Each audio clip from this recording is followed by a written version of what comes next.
Es geht zur 90er Marke, da kommt das aus. Der Traktor macht merkwürdige Geräusche, sofort geht die Motor auf macht Blicke. Und reibt den Motor warm, hoffentlich ist hier nichts. 88 Meter 73. Das sah so aus. Und dann am Ende scheinbar Probleme.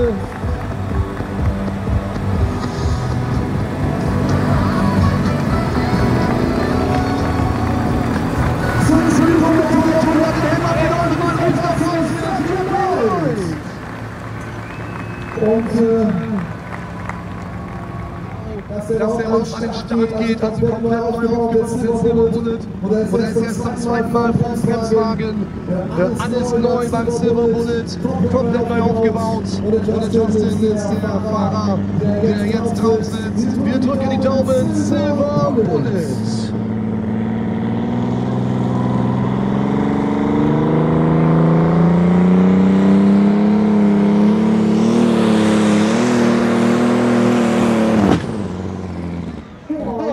Knallt einmal enorm, auch als der Teams, die damals schon noch so allen Geländen hat man damals gesagt, den könnte man noch in die Füße tun. Okay, Silver Bullet, ja, Silver ist geblieben.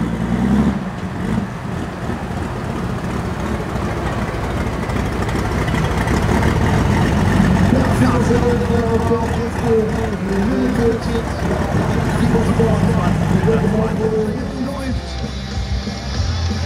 Und nochmal die Fotobahn. Los geht's, Silver Bullet!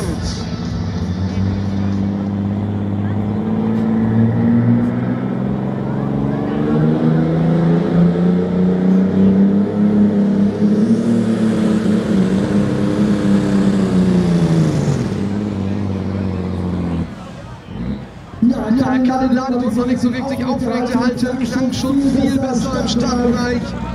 Weniger für den jetzt ist nochmal eine Kamera auf der Seite hier. Der 1955 mit seiner neuen Musik, das Australian.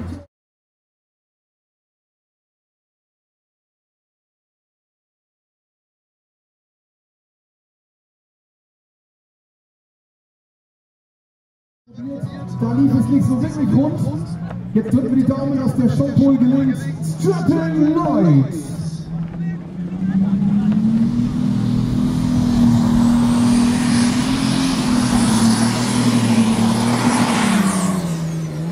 Ja, und dann bricht er den Pol ganz gezielt ab. Er wollte natürlich, wenn er erst noch alles funktioniert und es funktioniert alles super auf